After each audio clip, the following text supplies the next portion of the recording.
6, 2020, isang tila ordinaryong araw sa isang komunidad sa Hangzhou, China. Isang ina ng tahanan ang biglang naglaho ng parang bula. Nag-alala naman ang kanyang asawa na si Mr. Xu Guoli. Pero ilang araw lang nang lumipas, si Mr. Xu Guoli na ang tanging naging sentro ng investigasyon at tumatak sa true crime community ng China dahil sa isang krimeng hindi mo iisiping kayang gawin ng isang ama at asawa. Handa ka na bang alamin ang katotohanan sa karumal-dumal na kasong ito? Sabay-sabay nating alamin. Kamusta? Ako po si Ces, ang inyong Pinoy crime documentaries Tagalog narrator. Ako ay nagbabahagi ng mga totoong crime stories na isinalin sa Tagalog. Kung mahilig ka sa mga true crime kagaya ko, like, share, subscribe sa aming channel. Dadalhin tayo ng kasong ito sa Hangzhou, China. Ang Hangzhou ay matatagpuan sa southern China. Ito ang capital ng Zhejiang province na may population na 21 million. Dito din matatagpuan ang maraming middle housing community at isa na doon ang 18-story building na tinitirhan ng pamilya ni Mr. Xu Guoli.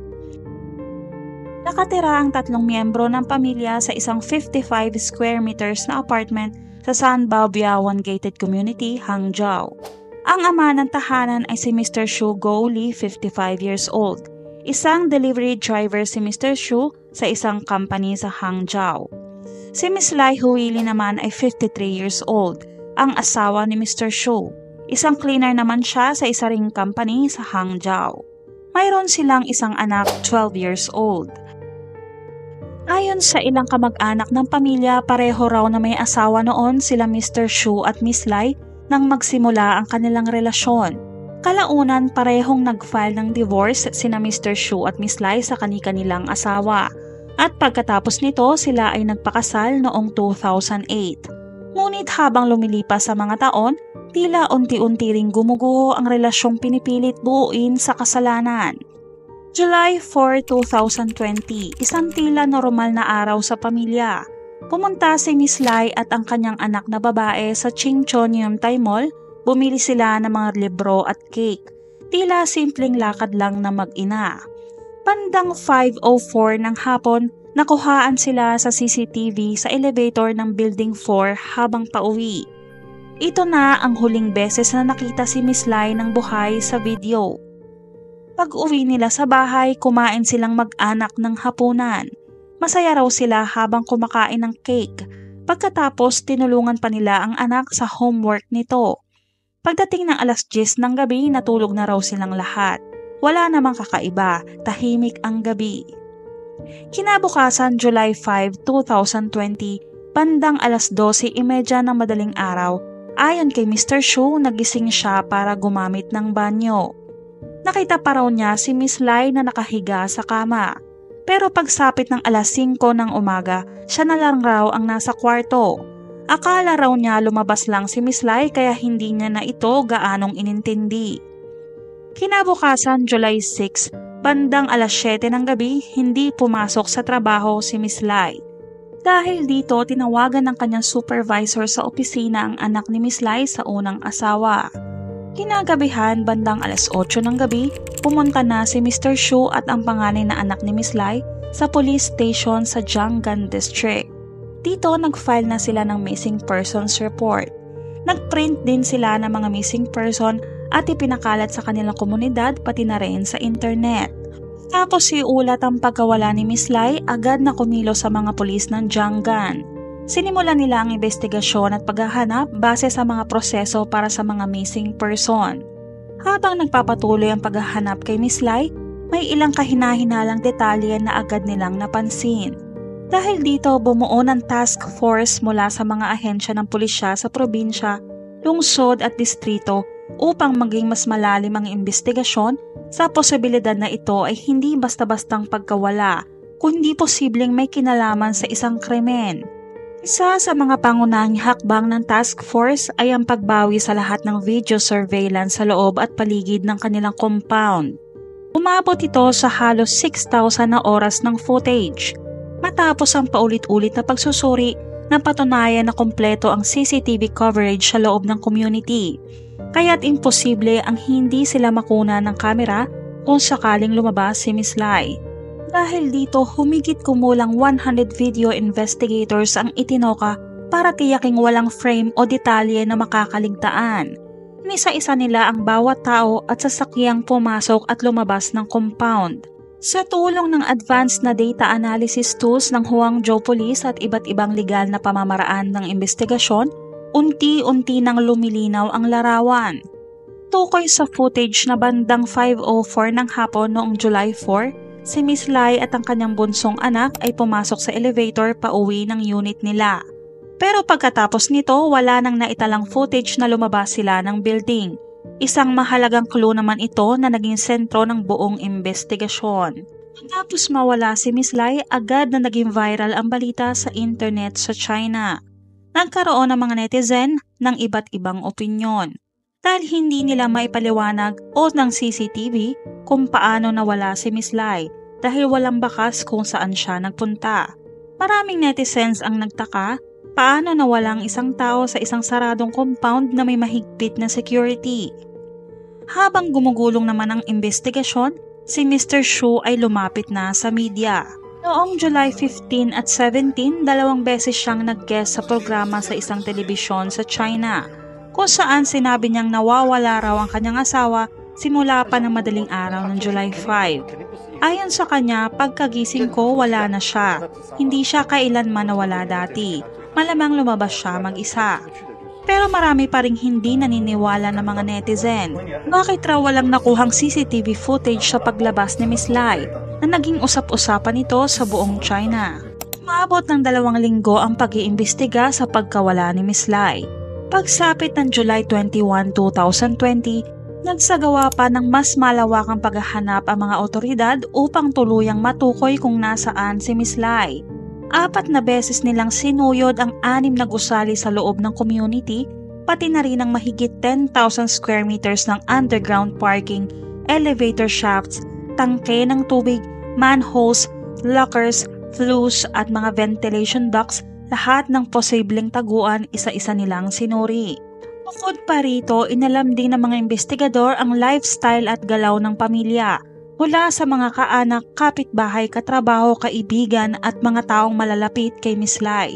Layunin nitong maunawaan ang routine ng pamilya, mga relasyon, problema sa pera at iba pang aspeto ng kanilang buhay.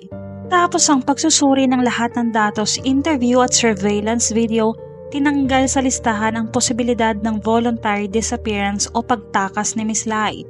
Pero wala din namang palatandaan na ibang tao ang sangkot sa krimen. Ngunit nagduda ang mga investigador at unti-unting lumilitaw ang pangalan ni Mr. Xu bilang pangunahing sospek. Bagaman ilang beses nang sinuri ang septic tank ng building dahil sa mga bagong impormasyon na lumitaw mula sa video analysis at witness interviews, napagpasyahan ng task force na masusing halughugin ang septic tank sa corridor kung saan huling nakita si Miss Lai. Naniniwala ang mga otoridad na maaaring may ebidensyang matatagpuan doon. Pagsapit ng July 22, hapon ng araw na iyon, sinimulan na ng task force ang pinaigting na paghahanap sa septic tank. Sa matinding init na halos umabot ng 40 degrees Celsius, nagsuot na ng fully enclosed isolation suit sa mga pulis upang masiguro ang kaligtasan habang sinasagawa ang operasyon. Sa loob ng 25 hours na paghahanap, walang tigil nilang hinalughog ang septic tank. Sa proseso ng paghuhugas at pagsusuri sa 38 truck ng dumi mula sa septic tank, napansin ng mga otoridad ang ilang piraso ng tissue na posibleng mula sa katawan ng tao. Agad naman itong isinailalim sa pagsusuri. Dito na nagsimula ang malaking breakthrough sa kaso.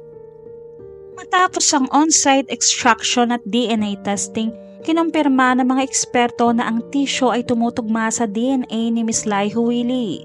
Kasabay nito ang pinagsama-samang mga datos mula sa iba't ibang bahagi ng investigasyon, mas lalong tumibay ang hinala laban kay Mr. Xu Guoli, ang asawa ni Miss Lai. Pagsapit ng July 23, 2020, 1 o'clock ng hating gabi, opisyal nang inaresto si Mr. Xu sa kasong intentional homicide. Pagdating ng 10 a.m. ng July 24, sa harap ng pulisya at sa tamang interrogation, umamin na rin si Mr. Shu. Sa kanyang pag-amin na noong July 4, nilagyan niya ng sleeping pills ang gatas ng kanyang asawa. At habang natutulog ito, sinoffocate niya ito gamit ang unan. Kinabukasan, sinimulan niya ang karumal-dumal na proseso ng pagputol-putol sa katawan nito gamit ang mga kutsilyo at gunting na matagal na pala niyang binili. Ang ibang bahagi dahan-dahan niyang pinalusot sa inidoro habang ang iba naman ay itinago niya sa septic tank. Lahat ito ay nangyari habang kasama nila sa bahay ang kanilang 12 years old na anak. Ang motibo niya sa pagpatay ay matagal na raw siyang may galit at sama ng loob sa kanyang asawa. Madalas raw silang mag-away. Tinatawag daw siyang walang silbi ng kanyang asawa.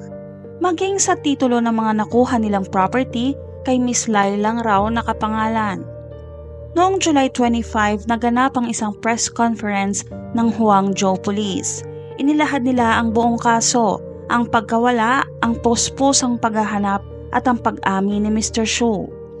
Pagsapit ng May 2021, naganap ang unang trial kay Mr. Shu. Sa korte, sinabi niyang matagal na silang may sigalot ni Lai. Pakiramdam niya ay hindi na siya nirerespeto ng kanyang asawa, lalo na pagdating sa pagpapalaki ng kanilang anak. Nagdag pa niya, mas lalong lumala ang tensyon nung hindi isinama ang pangalan niya sa mga titulo ng 2 apartment na nakuha nila bilang kabayaran sa land eviction. Dahil dito, lalong nalugmok si Mr. Shu. Ayon sa kanya, matagal na raw siyang nakaranas ng depresyon. Isang beses pa nga raw umakyat siya sa ika-28 na palapag ng isang gusali, balak raw niyang tumalon, pero sa huli hindi niya ito nagawa. Inamin ni Mr. Shu sa korte na pinagplanuhan niya ang krimen. Bumili raw siya ng mga kagamitan, inaral ang disposal at siniguradong hindi siya mahuhuli.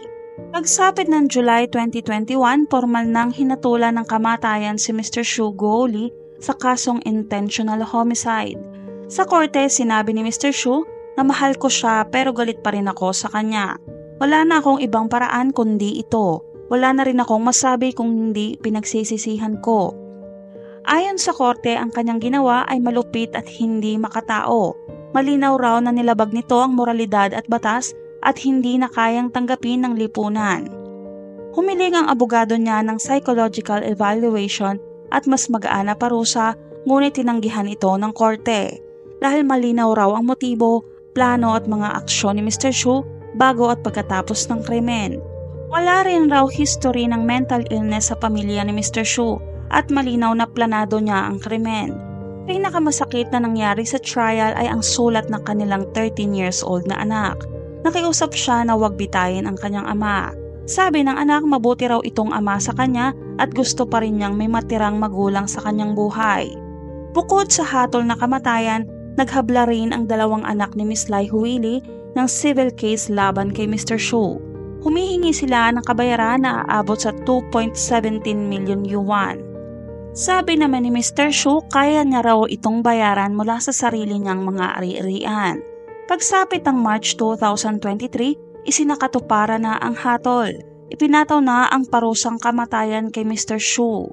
Bago siya bitayin, pinayagan siyang makipagkita sa kanyang mga kamag-anak. Sa huli, ang kaso ni Mr. Shu Guoli at ni Miss Lai Huili ay isa sa mga pinaka-disturbing crime sa China. Hindi lang dahil sa brutalidad ng kanyang ginawa, kundi dahil ito'y nangyari sa loob lamang ng mismong kanilang tahanan, habang kasama pa nila ang kanilang anak.